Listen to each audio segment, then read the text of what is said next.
पिता का आशीर्वाद। मैं अपने पिता का इकलौता बेटा था। पिता ने हमेशा मेरी हर जरूरत को पूरा किया, लेकिन कभी भी हराम का पैसा नहीं कमाया। हमेशा कम ही खुश रहे। जब मृत्यु का समय करीब आया तो पिता ने अपने पास बुलाकर कहा कि बेटा राम, मेरे पास धन संपत्ति नहीं है कि मैं तुम्हें विरासत में दूं, पर मैंने जीवन भर सच्चाई और प्रामाणिकता से काम किया है, तो मैं तुम्हें आशीर्वाद देता हूँ कि तुम जीवन में बहुत सुखी रहोगे और धूल को भी हाथ लगाओगे तो वह सोना बन जाएगी। बेटे ने सिर झुकाकर पिताजी के पैर छुए। पिता ने सिर पर हाथ रखकर आशीर्वाद दिया और संतोष से अपने प्राण त्याग कर दिए। अब घर का खर्च बेटे राम को संभालना था। उसने एक छोटी सी ठेला गाड़ी पर अपना व्यापार शुरू किया। धीरे धीरे व्यापार बढ़ने लगा। एक छोटी सी दुकान ले ली। व्यापार और बढ़ा। अब नगर के संपन्न लोगों में उसकी गिनती होने लगी। उसको विश्वास था कि यह सब मेरे पिता के आशीर्वाद का ही फल है, क्योंकि उन्होंने जीवन में दुख उठाया पर कभी धैर्य नहीं छोड़ा, श्रद्धा नहीं छोड़ी, प्रामाणिकता नहीं छोड़ी। इसलिए उनकी वाणी में बल था और उनके आशीर्वाद फलीभूत हुए और मैं सुखी हुआ। उसके मुंह से बार बार यह बात निकलती थी।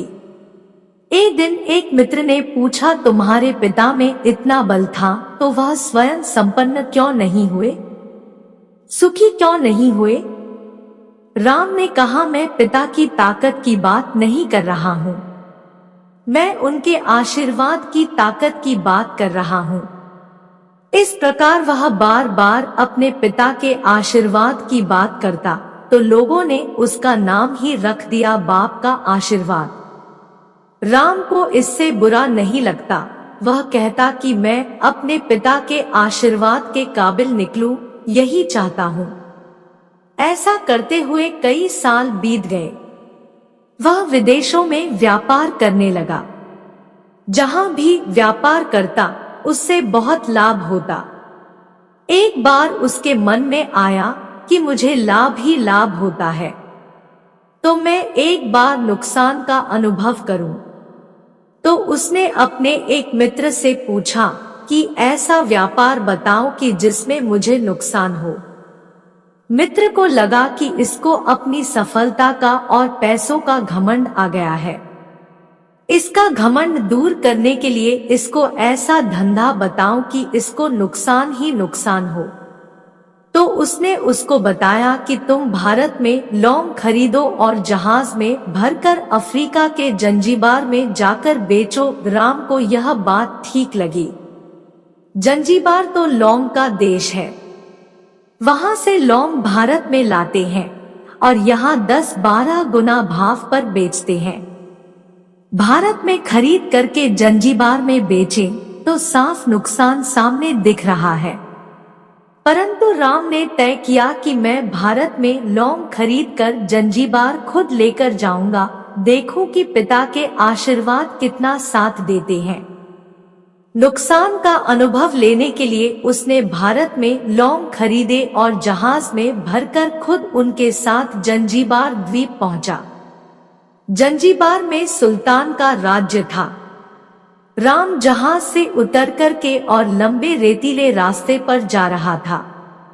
वहां के व्यापारियों से मिलने को उसे सामने से सुल्तान जैसा व्यक्ति पैदल सिपाहियों के साथ आता हुआ दिखाई दिया।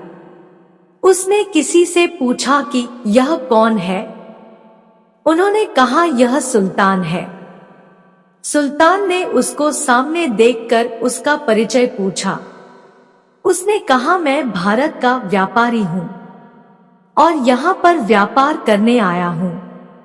सुल्तान ने उसको व्यापारी समझकर उसका आदर किया और उससे बात करने लगा। राम ने देखा कि सुल्तान के साथ सैकड़ों सिपाही है, परंतु उनके हाथ में तलवार, बंदूक आदि कुछ भी न होकर बड़ी बड़ी छलनियां है।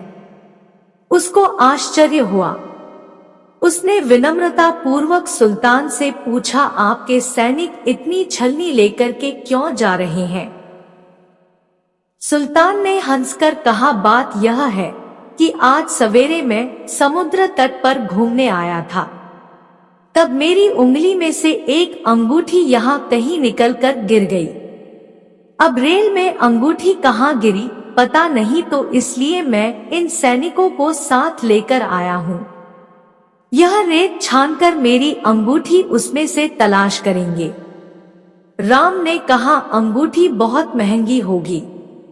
सुल्तान ने कहा, नहीं, उससे बहुत अधिक कीमत वाली अनगिनत अंगूठी मेरे पास है, पर वह अंगूठी एक फकीर का आशीर्वाद है। मैं मानता हूँ कि मेरी सल्तनत इतनी मजबूत और सुखी उस फकीर के आशीर्वाद से है, इसलिए मेरे मन में उस अंगूठी का मूल्य सल्तनत से भी ज्यादा है। इतना कह करके सुल्तान ने फिर पूछा, बोलो सेठ, इस बार आप क्या माल लेकर आए हो? राम ने कहा कि लौंग। सुल्तान के आश्चर्य का ठिकाना नहीं रहा।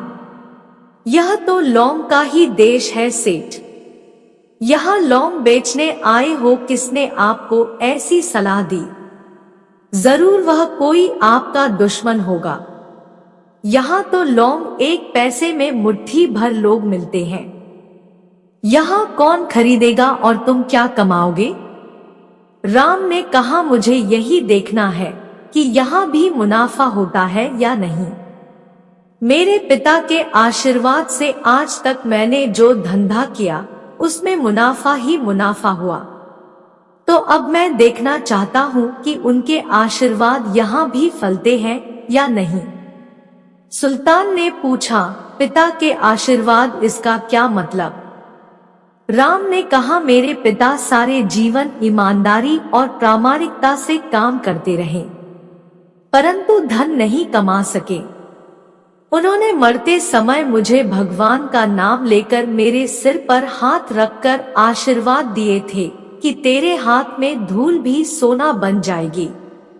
ऐसा बोलते बोलते राम नीचे झुका और जमीन की रेत से एक मुद्री भरी और सम्राट सुल्तान के सामने मुट्ठी खोलकर उंगलियों के बीच में से रेत नीचे गिराई, तो राम और सुल्तान दोनों का आश्चर्य का पार नहीं रहा। उसके हाथ में एक हीरे जड़ित अंगूठी थी। यह वही सुल्तान की गुमी हुई अंगूठी थी। अंगूठी देखकर सुल्तान बहुत प्रसन्न हो गया। बोला, वाह खुदा, आपकी करामात का पार नहीं। आप पिता के आशीर्वाद को सच्चा करते हो। राम ने कहा, फकीर के आशीर्वाद को भी वही परमात्मा सच्चा करता है। सुल्तान और खुश हुआ, राम को गले लगाया और कहा, मांग सेठ, आज तू जो मांगेगा मैं दूंगा। राम ने कहा, आप 100 वर्ष तक जीवित रहो और प्रजा का अच्छी तरह से पालन करो, प्रजा सुखी रहे, इसके अलावा मुझे कुछ नहीं चाहिए। सुल्तान और अधिक प्रसन्न हो गया। उसने कहा, सेठ, तुम्हारा सारा माल मैं आज खरीदता हूँ और तुम्हारी मुंह मांगी कीमत दूंगा।